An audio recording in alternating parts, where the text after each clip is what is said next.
दोस्तों, जो आज का सब्जेक्ट है जिस काम के लिए आप निकले हुए हैं,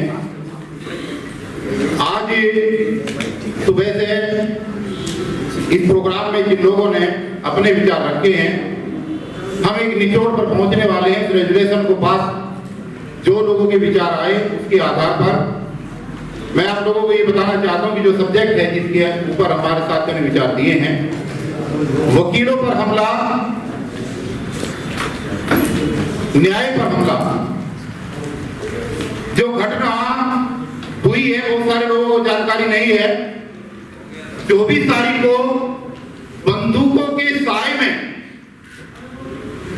वहां पर महमूद प्राचा जी के ऑफिस में हियरिंग चल रही थी और उस हियरिंग के दौरान 50 लोग टीम के रूप में इनके दफ्तर में एंटर करते हैं और स्पेशल ब्रांच का बता करके जो बदतमीजी, जो गुंडागर्दी उन्होंने की है वहां पर, उसका मैं जन्मदिन गवाह हूं क्योंकि उस दिन हमारी डेट थी। और सुबह दिन में 12 बजे से लेकर के ये गुंडागर्दी उनकी रात के 3 बजे तक लगातार चली। ये क्यों हुआ ये समझना बहुत जरूरी है। देखिए, भाषण बहुत लोगों ने दिए, इन चीजों को समझना जरूरी है जिसके लिए हम आज बैठे। ये इसलिए हुआ क्योंकि दिल्ली के अंदर जो दंगे हुए, दिल्ली के दंगों के जो पीड़ित लोग हैं, जो पीड़ित परिवार हैं, किसी की मां मर गई, किसी के पिताजी मर गए, किसी का बेटा मर गया, कुछ विधवाएं हो गई हैं, कुछ लोगों ने अपनी आंखें गंवा दी हैं, गोली रखी है, जिनके मकान जल गए, दुकान जल गए, कुछ भी नहीं बचा। ऐसे पीड़ित लावारिस मजलूम लोगों के केस महमूद प्राचा जी लड़ रहे हैं, बिना फीस के लड़ रहे हैं। बिना फीस के जो ये केस लड़ रहे हैं, आरएसएस के एजेंट उसमें फंसते जा रहे हैं क्योंकि प्राचा साहब कोर्ट के माध्यम से उनकी एफआईआर कराते जा रहे हैं। भारत की सरकार को यह आशंका है कि ये परतें अगर ऐसे ही खुलती रही तो इन परतों के खुलने से ये साबित हो जाएगा कि दिल्ली के अंदर होने वाले दंगे भारतीय जनता पार्टी और आरएसएस की देन है। इसलिए वो पर्दाफाश ना हो, क्यों ने पहले से ही महमूद प्राचा जी के ऊपर दबाव बना करके उनके दफ्तर के कंप्यूटर को, उनके सारे रिकॉर्ड को सीज कर दिया जाए। ये घटना बहुत जरूरी है आपको समझनी।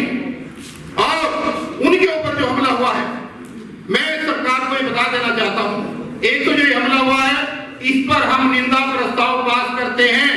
इस देश के चौकीदार, तड़ीपार जितने भी लोग हैं और भारत की सरकार ने जो काम किया है, पूरा दलित समाज एकजुट होकर के महमूद प्राचा जी के ऑफिस में होने वाले कुकृत्य की निंदा करता है।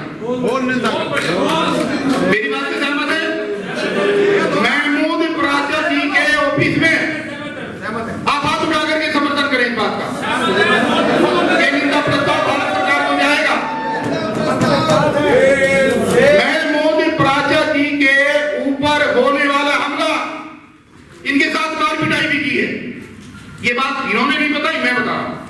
इनके ऊपर मार पिटाई की है, इनको जो है रिवॉल्वर भी दिखाया गया है। और वहां पर जो हमारी लेडीज वकील थी, एसोसिएट थी, उनके साथ भी बदतमीजी करी गई है। और रात को 2 बजे हम लोगों ने निजामुद्दीन थाने में जाकर के उनकी बदतमीजी के खिलाफ एफआईआर भी कराई है कि उस हिसाब में हमारी महिलाओं के साथ बदतमीजी की है। हम पूरी रात वहीं पर थे। मेरा कहने का है मेरे मित्रों, देखिए एक चीज में कई लोगों ने अपनी तरीके से बातें रखे। महमूद प्राचा जी के ऊपर होने वाले हमले का कारण सिर्फ दिल्ली के दंगों में मुस्लिम समाज के केसों का लड़ना ही नहीं है। अब असली बात समझ लीजिएगा दलितों के लिए। इन्होंने अपने जीवन में सभी दलित संगठनों के लिए आगे बढ़कर के काम किया हो, चाहे बीमारी हो और चाहे नीरजपुर कांड हो, चाहे देवली अम्बेडकर पीठ का मामला हो, पूरे देश के जितने भी दलितों के सामाजिक संगठन हैं, आज भी सैकड़ों केस ऐसे हैं मेरी नॉलेज में जिनको वो कोर्ट में बिना फीस लिए वहां पर जो है उसकी वकालत करते हैं।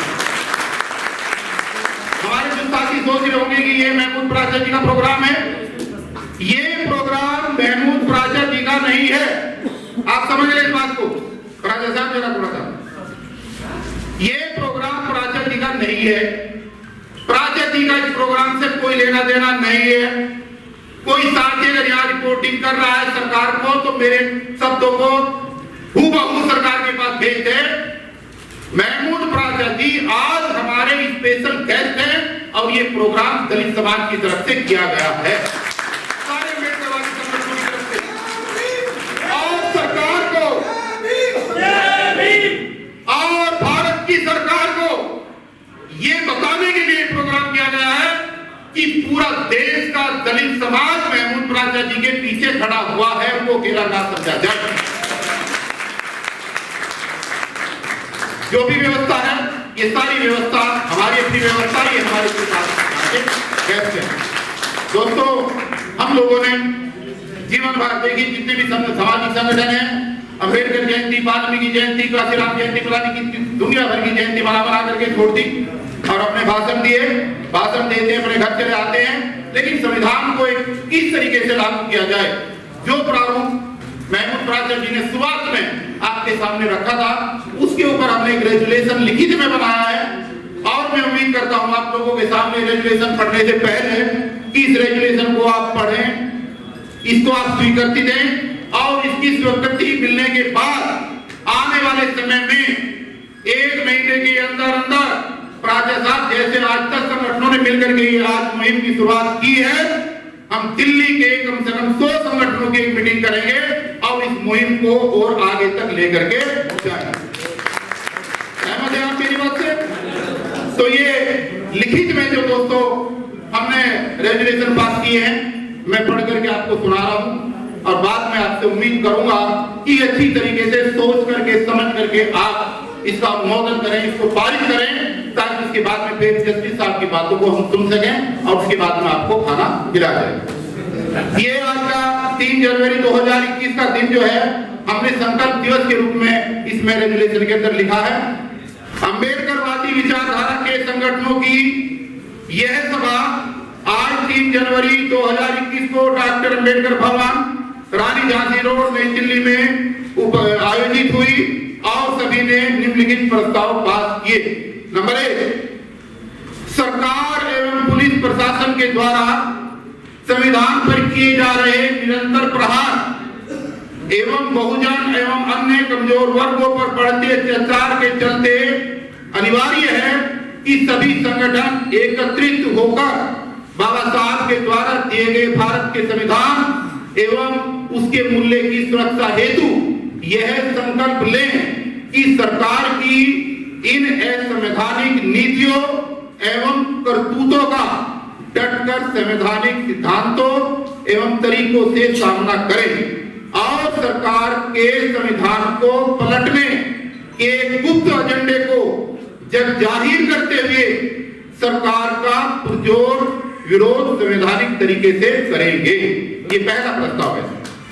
दूसरा है नंबर 2 में, इस कड़ी में आज नई दिल्ली में एकत्रित हुए सभी संगठनों के प्रतिनिधि एवं अन्य आम जन यह शपथ लेते हैं कि अब से जब भी किसी बहुजन या कमजोर वर्ग के सदस्य के उत्पीड़न की घटना होगी और पुलिस यथारीति और संवैधानिक एवं कानूनी कर्तव्य के पालन करने की बजाय अपराधियों के संरक्षण हेतु कार्य करेगी और सरकार के दमनकारी नीतियों के तहत कुकृत्य करेगी, तो संगठन के प्रतिनिधि एवं अन्य आम जन स्वयं घटनास्थल पर पहुंचने और वहां पुलिस पर निगरानी करेगी, जिससे पुलिस अपनी कर्तव्यों का निर्वहन सैद्धांतिक तरीके से करे और जहां भी पुलिस अपराधियों का संरक्षण करे तो तत्काल न्यायालयों का रुख किया जाए और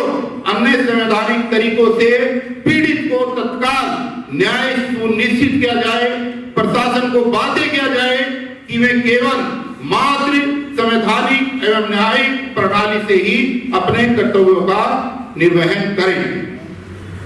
नंबर 3, उपरोक्त उद्देश्यों की पूर्ति हेतु जो 2 आपके सामने पड़े हैं, उपरोक्त उद्देश्यों की पूर्ति हेतु उपस्थित सभी संगठनों के प्रतिनिधियों एवं सक्रिय कार्यकर्ताओं ने सर्वसम्मति इसे प्रस्ताव पास किया है कि आज समय की मांग है कि सभी बहुजन संगठनों को एक साथ एक प्लेटफॉर्म पर आने की आवश्यकता है ताकि उपरोक्त चुनौतियों का डटकर मुकाबला किया जा सके तथा इस एजेंडे को लागू किया जा सके।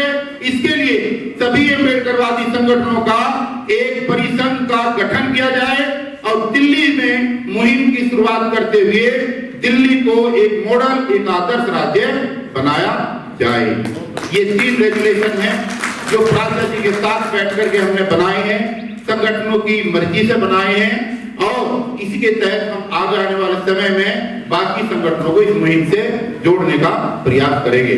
तो जितने 103 लोग हैं यहाँ पर उपस्थित हैं, जितने बुद्धिजीवी लोग हैं, जो संगठन के प्रतिनिधि हैं, माताएं हैं, बहनें हैं, भाई हैं, जो भी हैं, मैं आप लोगों से गुजारिश करता हूं कि आप अगर इस मुहिम से, आप इस आज के आंदोलन से, आज की शुरुआत से अगर आप सहमत हैं इस प्रस्ताव से तो दोनों हाथ उठा करके इस प्रस्ताव को पास करें। महमूद प्राचा जी, संघर्ष करो, हम तुम्हारे साथ हैं। बहुत बहुत धन्यवाद, आप सभी का बहुत बहुत धन्यवाद कि आपने इन प्रस्ताव को पास किया।